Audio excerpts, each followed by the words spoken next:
न- नमस्कार, जय जोहार, राधे राधे, जय श्री कृष्णा। उम्मीद है कि आज साइंस और मैथ स्ट्रीम के बच्चों का पेपर काफ़ी बढ़िया हुआ होगा।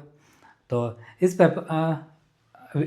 क्लास में हम डिस्कस करेंगे कि पेपर जो साइंस का था वो किस तरह का रहा, क्वेश्चंस कैसे आए और उनके आंसर्स सबको हम क्या करते हैं, एनालिसिस करते हैं। तो चलिए शुरू करते हैं। तो सबसे पहले देखते हैं कि हमारे जो क्वेश्चंस थे, तो उसमें साइंस के जो क्वेश्चंस हैं उनको हम सबसे पहले क्या करते हैं, देखते हैं। तो सबसे फर्स्ट क्वेश्चन आपको दे रखा हुआ है, उसको थोड़ा फर्स्ट दे रखा हुआ है अंतःश्वसन या इनहेलेशन, और सेकंड उच्च श्वसन या एक्सहेलेशन, फिर डीप इनहेलेशन और फोर्स इन एक्सहेलेशन। तो इनके सामने ऑप्शन दे रखे हुए, तो आपको मैच करवाना था, है ना। तो अगर आपको इनहेलेशन में क्या होता है कि जैसे इस तरह से आप क्या करते हो, सांस को अंदर लेते हो, तो आपकी जो इंटरकोस्टल मसल है, वो एक्सटर्नल इंटरकोस्टल मसल है, वो क्या होगी कि और जो डायफ्राम है वो क्या होगा, कॉन्ट्रैक्ट होगा, मतलब उनमें क्या होगा, संकुचन होगा। तो फर्स्ट का क्या होगा, सेकंड ऑप्शन। सेकंड में जो एक्सटर्नल इंटरकोस्टल मसल या फिर जैसे बाह्य अंतर शीरीय पेशी है और डायफ्राम, वो क्या होगा, एक तरह से रिलैक्स होगा। आपने क्या कर दिया, सांस को बाहर निकाला, तो ये क्या हो जाएगी, रिलैक्स। तो इसका तो क्या होगा, मतलब फर्स्ट का सेकंड ऑप्शन और बी का थर्ड ऑप्शन। इसके बाद डीप इनहेलेशन फर्स्ट, और जो बच गया वो लास्ट आपके कौन सा हो जाएगा, ये। तो इसका ऑप्शन कौन सा मैच कर रहा है, डी ऑप्शन। तो कौन सा ऑप्शन मैच कर रहा है, डी। तो इस क्वेश्चन का आंसर क्या है, डी। ठीक है, तो आप इस तरह से इसको मैच भी करवा सकते हो, ये और ये और ये। ठीक है, तो इस तरह से फर्स्ट क्वेश्चन। नेक्स्ट क्वेश्चन देखते हैं आप।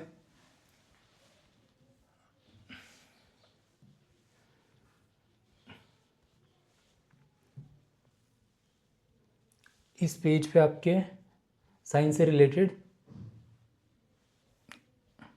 कोई क्वेश्चन नहीं है, इस पेज पे देख लेते हैं। इसमें एक दे रखा हुआ, अम्ल एक ऐसा पदार्थ है। कौन सा क्वेश्चन दे रखा हुआ है, ये दे रखा हुआ है, अम्ल एक ऐसा पदार्थ है जिसमें प्रवृत्ति होती है। तो प्रोटॉन और न्यूट्रॉन को स्वीकार करने की तो नहीं, वो प्रोटॉन क्या करता है, देता है। ठीक है, यानी कि क्षय करता है। प्रोटॉन और न्यूट्रॉन की क्षय की तो ये भी नहीं होता है, इलेक्ट्रॉन को देने या प्रोटॉन को स्वीकार करने की तो ये स्वीकार नहीं करता है। प्रोटॉन को क्या करता है, क्षय करता है। तो प्रोटॉन के क्षय और इलेक्ट्रॉन को स्वीकार करने की। तो क्वेश्चन नंबर 7 का आंसर क्या हो जाएगा, क्वेश्चन नंबर 7। तो इसका आंसर क्या है, डी। ठीक है, इसके बाद नेक्स्ट क्वेश्चन। नेक्स्ट क्वेश्चन देखते हैं। एक पिंड के अवतल दर्पण जिसकी वक्रता त्रिज्या 30 सेंटीमीटर है और सामने 20 सेंटीमीटर की दूरी पर रखा गया है, तो बने प्रतिबिंब की प्रकृति होगी। आपसे सिर्फ, मतलब ये नंबर्स दे रखा है लेकिन आपसे सिर्फ प्रकृति पूछी हुई है। तो जो अवतल दर्पण होता है वो कैसा आवर्धित पिक्चर देता है, ये हम पहले से भी जानते हैं। ठीक है, तो आवर्धित, मैग्नीफाइड, रियल और उल्टी। तो आंसर क्या हो जाएगा, बी ऑप्शन इसका क्या होगा, सही हो जाएगा। ऐसा कथन सही है, आपसे क्या पूछ रहा है कि निम्न में से कौन से कथन सही है। तो फर्स्ट ऑप्शन दे रखा है सभी अनिवार्य एमिनो अम्ल, क्वेश्चन नंबर 14। कौन सा, क्वेश्चन नंबर 14। सभी अनिवार्य एमिनो अम्ल का संश्लेषण शरीर में पर्याप्त होता है, तो ये बात गलत है, नहीं होता है। वसा उत्तक का मुख्य कार्य वसा लसिकाणुओं से ट्राइग्लिसराइड को निकालना होता है, तो सही बात है। गैर कार्बोहाइड्रेट स्रोतों से ग्लूकोज के बनने की प्रक्रिया ग्लाइकोजेनेसिस कहलाती है, तो ये भी क्या है, सही है। ठीक है, साइनाइड एक मारक विष है, ये एटीपी सिंथेसिस को बंद कर देता है। तो जो साइनाइड है वो जो साइटोक्रोम सी ऑक्सीडेज होता है उसको बाधित करता है, न कि ईटीएस को बाधित करता है। तो इसका आंसर क्या हो जाएगा, बी और सी। तो डी ऑप्शन क्या हो जाएगा, सही। नेक्स्ट है आइसोब्यूटेन। तो आइसोब्यूटेन क्या होता है, ये CH3 और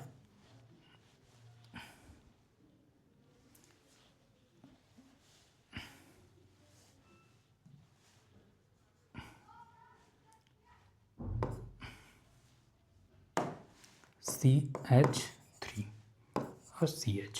तो ये क्या होता है, आइसोब्यूटेन। तो ये फर्स्ट आइसोब्यूटेन, फर्स्ट का क्या हो गया, ए का आइसोब्यूटेन। सेकेंड है, अगर हम एलिमिनेशन मेथड के अकॉर्डिंग देखें तो जैसे एन ब्यूटेन क्या होता है, स्ट्रेट चेन होनी चाहिए। तो स्ट्रेट चेन किस में दिखाई दे रही है, CH3 CH2 होल्टवाइज और CH3, मतलब इस तरह से हमारे पास कोई स्ट्रेट चेन है तो क्या है, एन ब्यूटेन। फिर एन अनडेकेन, मतलब 11 कार्बन की चेन होनी चाहिए, तो वो क्या है, तो ये वाला। और एन आइकोसेन, तो 18। तो अब सबसे पहले ऑप्शन देखते हैं, आइसोब्यूटेन कहाँ पर है, A first, B A first, B third, B third, A first, B third, और ये सेकेंड, और ये नहीं अनडेकन, सही है।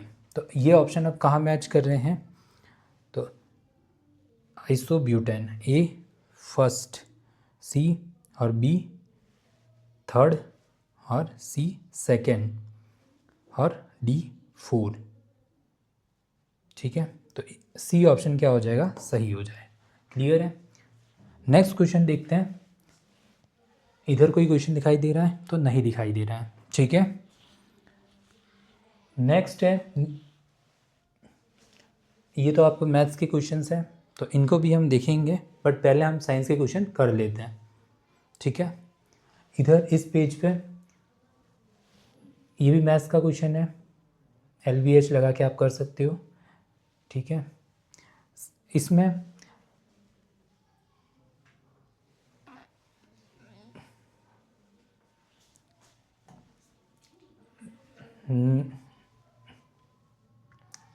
यहाँ पर भी कोई क्वेश्चन नहीं है। ठीक है,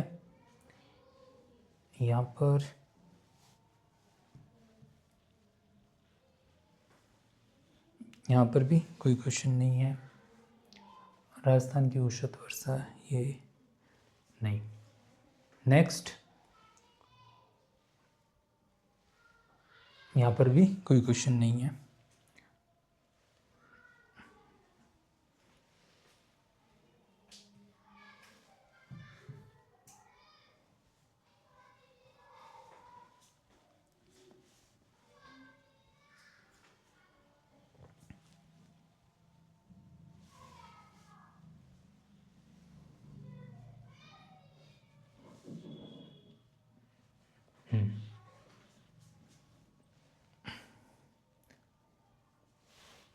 इसमें ये राष्ट्रीय शिक्षा नीति, इसमें सिर्फ और सिर्फ CSS नहीं है, बाकी सब ऑप्शन है। ठीक है,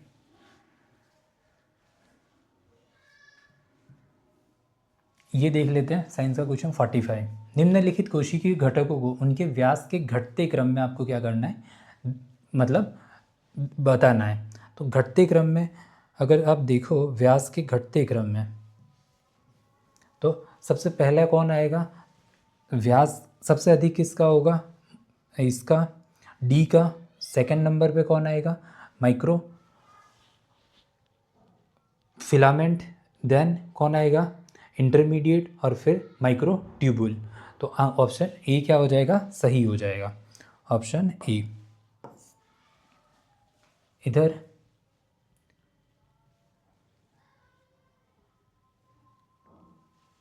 भी कोई क्वेश्चन नहीं है। फिर एक संख्या घटाने पर, तो ये आप कर लोगे, 6 आएगा इसका आंसर। नेक्स्ट,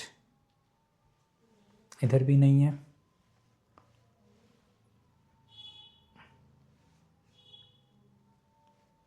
इधर भी डिजिटल इंडिया, ये भी नहीं।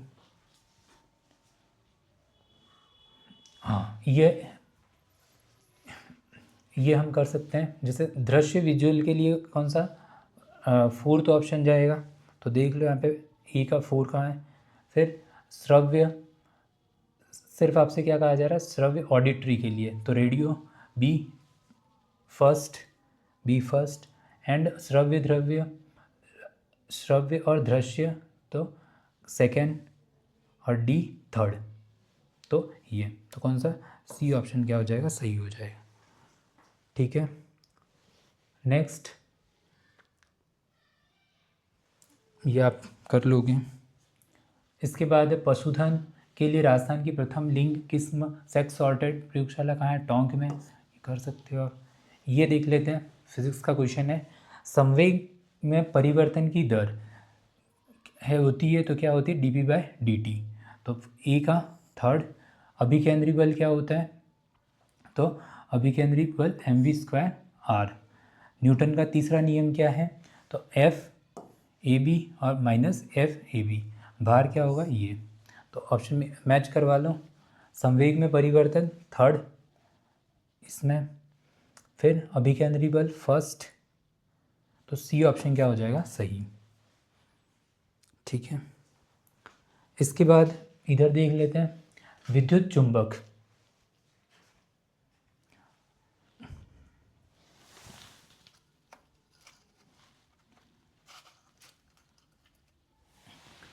नेक्स्ट, सूची 61 क्वेश्चन देखते हैं।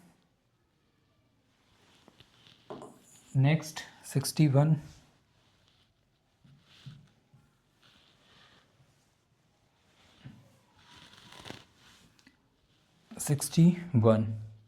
ठीक है। तो इसमें क्या करना है, विद्युत चुंबक किस पर कार्य करता है, किस सिद्धांत पर, तो विद्युत धारा का चुंबकीय प्रभाव पर। तो ए का क्या हो जाएगा, थर्ड।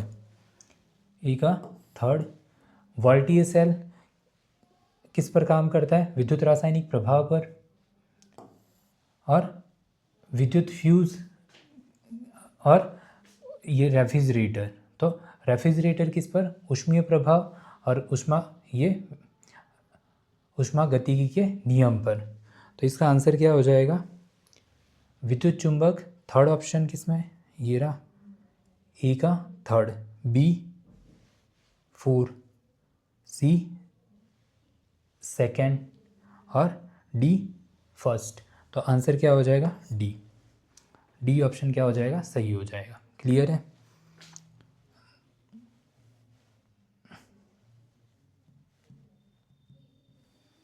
नेक्स्ट है, निम्नलिखित में से विटामिन की कमी से त्रुटिपूर्ण रक्त स्कंदन होता है। तो ऐसे तो हम विटामिन के की कमी से देखते हैं, लेकिन अब यहाँ पे नाम नहीं दे रखा हुआ है, तो इसका आंसर क्या होगा,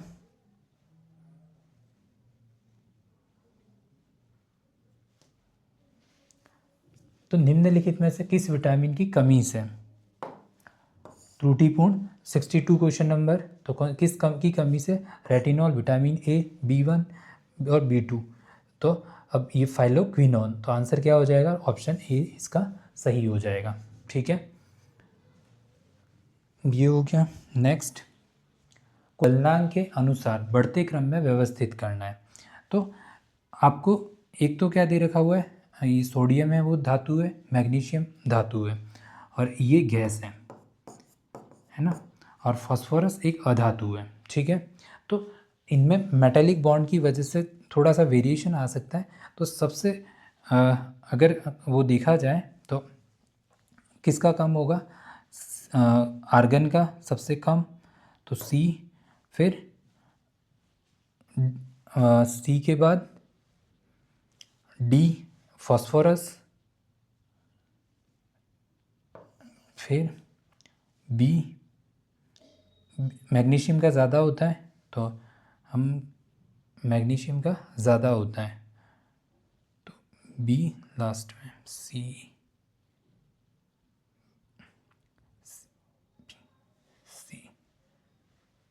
सी डी बी और ए, ये होना चाहिए। ये थोड़ा सा कंफ्यूजिंग है तो इसको एक बार हम चेक करेंगे, ठीक है। नेक्स्ट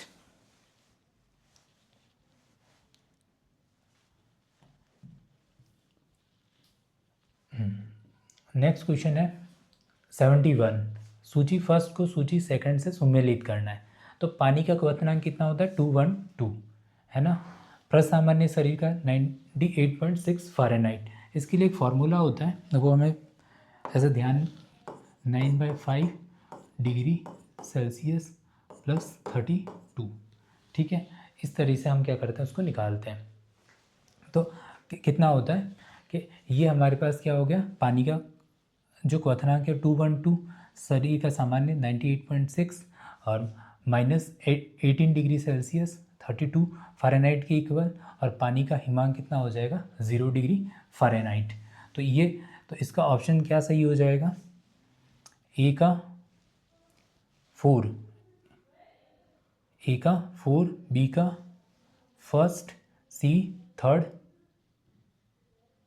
और डी सेकेंड। तो ऑप्शन बी सेकेंड। ग्रहों की गति केपलर के नियम द्वारा अभिनियंत्रित होती है 72। तो केपलर का दूसरा नियम, क्षेत्र का नियम कोणीय संवेग नहीं करता है, रेखीय संवेग के नियम के तुल्य होता है। तो केपलर का दूसरा नियम क्षेत्रफल के नियम का नियम रेखीय संवेग के संरक्षण के नियम के तुल्य है। किसी ग्रह का आवर्तकाल घन उसके अर्धदीर्घ के वर्ग के समानुपाती होता है। किसी ग्रह के आवर्तकाल का वर्ग उसके अर्धदीर्घ के घन के समानुपाती होता है। तो क्या होता है, बी एंड सी, इसका ऑप्शन क्या हो जाएगा, सही हो जाएगा। तो मतलब बी ऑप्शन, ठीक है। नेक्स्ट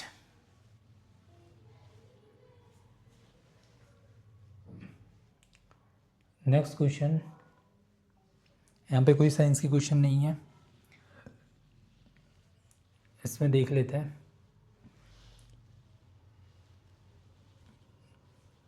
यहाँ पर भी नहीं है और यहाँ पे भी नहीं है, ठीक है। अभिकथन कुएं और नलकूप राजस्थान महत्वपूर्ण, ये बात सही है, लेकिन अभी हम वो नहीं कर रहे हैं, ठीक है। ये भी नहीं है। नेक्स्ट, ये नहीं,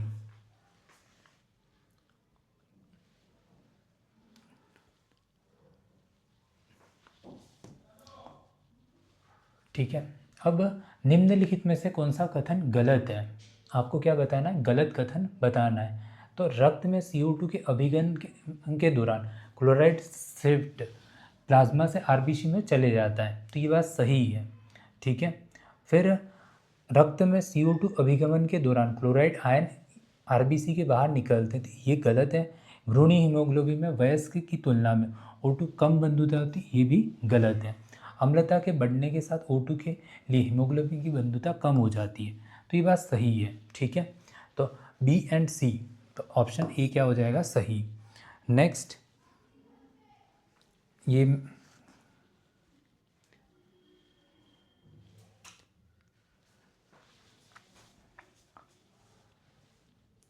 ठीक है। इधर नेक्स्ट 30 ग्राम कार्बन में कार्बन की मोलों की संख्या ज्ञात करनी, तो कैसे, गिवन मास डिवाइडेड बाय के जो उसका एटॉमिक मास या फिर मॉलिक्यूलर मास होता है, उससे हम क्या कर देते हैं, डिवाइड कर देते हैं। तो कितना हो जाएगा, 30 डिवाइडेड बाय 12, तो क्या आ जाएगा 2.5 मोल। तो आंसर क्या हो जाएगा, बी। नेक्स्ट, नाइट्रिक अम्ल और सोडियम हाइड्रोक्साइड के बीच अभिक्रिया के लिए पूर्ण संतुलित समीकरण है। तो HNO3 प्लस NaOH रिएक्ट करते हैं तो क्या बनाते हैं, NNO3 प्लस H2O। तो ऑप्शन बी केवल सही होगा। बाह्य कर्ण के पल्लव में पाई जाने वाली कौन सी है, प्रत्यास्थ उपास्थि या इलास्टिक, ठीक है।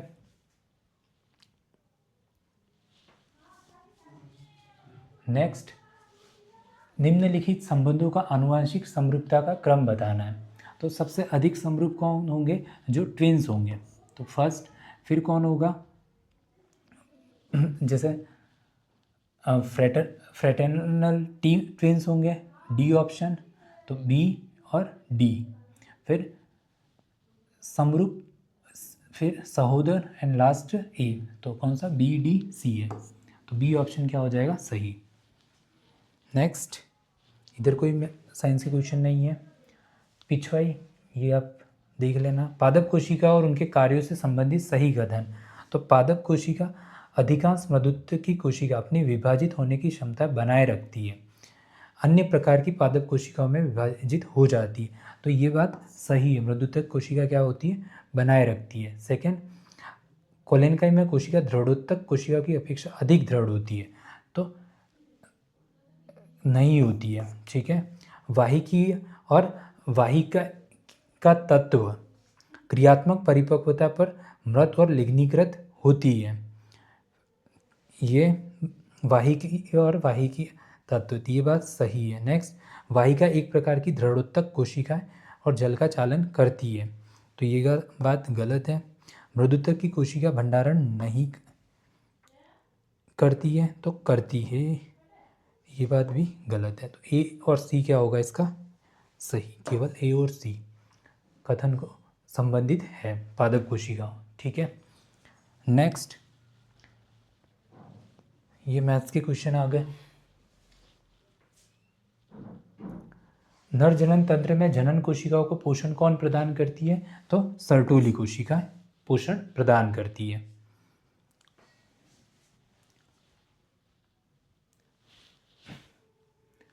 इसके बाद यहाँ पर भी साइंस से रिलेटेड क्वेश्चन नहीं है, यहाँ पर भी नहीं है। फिर ये आप कर ही लोगे। नेक्स्ट, ये साइंस से रिलेटेड नहीं है। इसके बाद हम देख लेते हैं ये 120, क्वेश्चन नंबर 120। लवणों का जल अपघटन विलयन के पीएच के मान में परिवर्तन नहीं लाता है, तो लाता है, तो ये गलत है। अधिक, फिर लवण आयनिक यौगिक हैं जो तब बनते हैं जब एक अम्ल एक क्षार के साथ अभिक्रिया करता है, तो इसी को हम न्यूट्रलाइजेशन बोलते हैं। ठीक है। अधिक सांद्रता के लवण को डालकर एक रसायन बनाना जो बहुत कम घुलनशील है, लवण क्षेपी होता है, तो बात सही है। लवण की प्रकृति अम्लीय होती है, नहीं होती है। ठीक है। तो बी एंड सी क्या हो जाएगा, बी एंड सी।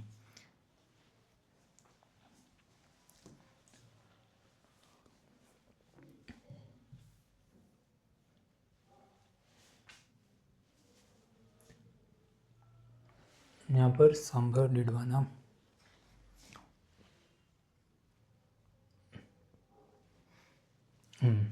ओम का नियम किसी चालक के विद्युत धारा, विभवांतर और प्रतिरोध को निर्धारित करने के लिए महत्वपूर्ण है।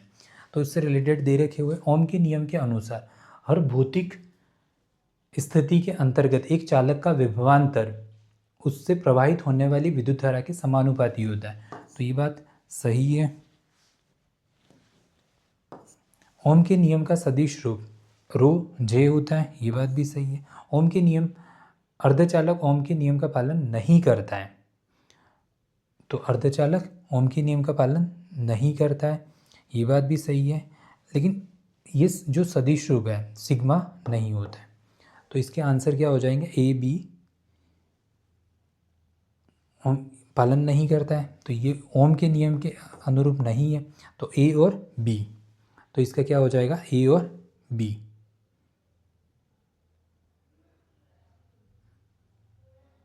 पूछिए रहा महत्वपूर्ण है, सी और डी ये इसकी पालना नहीं कर। नीचे देखिए सबसे उपयुक्त उत्तर को चुने, करने के लिए महत्वपूर्ण है। बी और सी सदिश रूप पालन नहीं करता, ए और डी। ओम के नियम का सदिश रूप सिग्मा जे नहीं होता, रो जे होता है।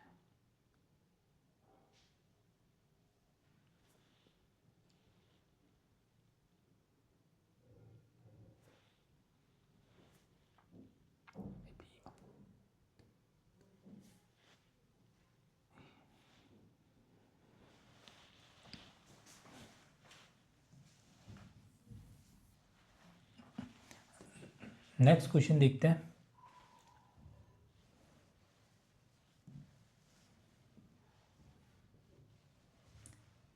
यहाँ पर कोई साइंस से रिलेटेड क्वेश्चन नहीं है इधर।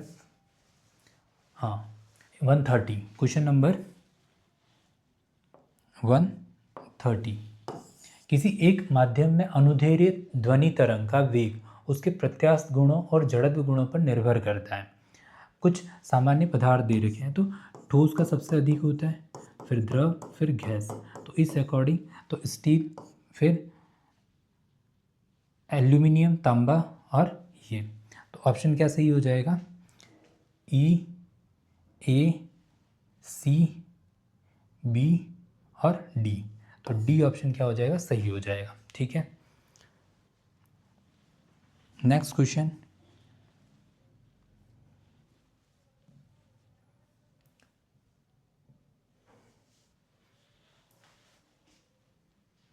हाँ, नेक्स्ट क्वेश्चन क्या दे रखा हुआ है? सही कथन को चुनें। तनु विलयनों तथा आदर्श गैसों के लिए रासायनिक विभव उसकी सांद्रता का लॉगरिथमिक फलन होता है। वाष्प दाब का कम करना विलयन का अणुसंख्यक गुणधर्म नहीं होता है। फिर परासरण अर्धपारगम्य झिल्ली और विलायक को सम्मिलित नहीं करती है। आदर्श विलयनों में विलय और विलायक दोनों स्लेट के नियम का पालन करते हैं। तो सही कथन चुनना है। तो सही, बाकी सब क्या है? गलत दे रखे हुए। वाष्प दाब का कम करना अणुसंख्यक गुणधर्म नहीं होता है, तो यही क्या है? सही है। ठीक है, 136 ये। ठीक है, नेक्स्ट क्वेश्चन।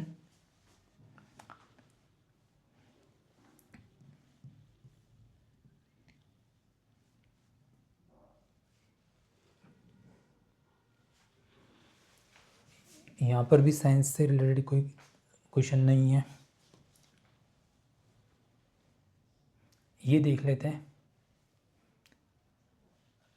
निम्नलिखित में से कौन से कथन उचित हैं, मतलब सही है?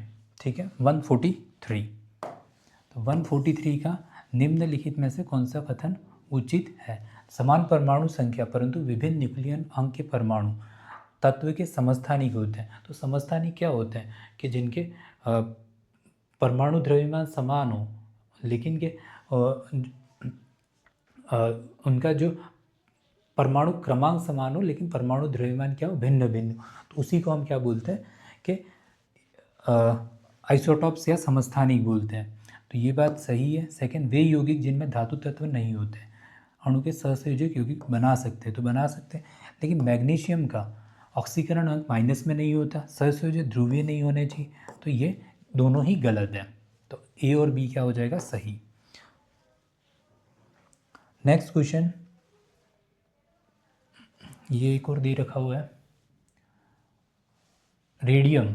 तो रेडियम का परमाणु क्रमांक कितना होता है? 88। और रोडियम का कितना होता है? 45। और इसको हम सिंपल से एक एलिमिनेशन से भी निकाल सकते हैं। जो सिलिकॉन होता है, तो सिलिकॉन का कितना होता है? 14। और स्कैंडियम के बाद कौन आता है? टाइटेनियम। तो टाइटेनियम का कितना होता है? 22। तो फिर रोडियम का 45। तो इस अकॉर्डिंग अगर देखें तो रेडियम ए का 4 कहाँ पर है? ऑप्शन में A4। फिर titanium third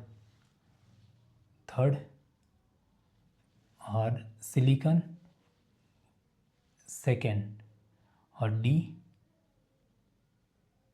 first. D first नहीं होगा, डी फर्स्ट नहीं होगा, डी होगा सेकेंड। तो ऑप्शन बी क्या हो जाएगा? सही हो जाएगा। ऑप्शन बी क्या हो जाएगा? सही हो जाएगा। ठीक है, फिर 16वीं विधानसभा के अध्यक्ष कौन है? कैलाश चंद्र मेघवाल।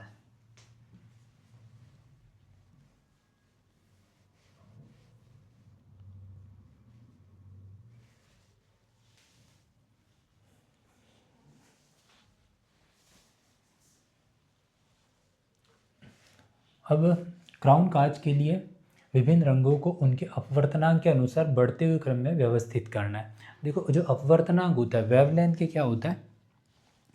इन्वर्सली प्रोपोर्शनल होता है। क्या होता है?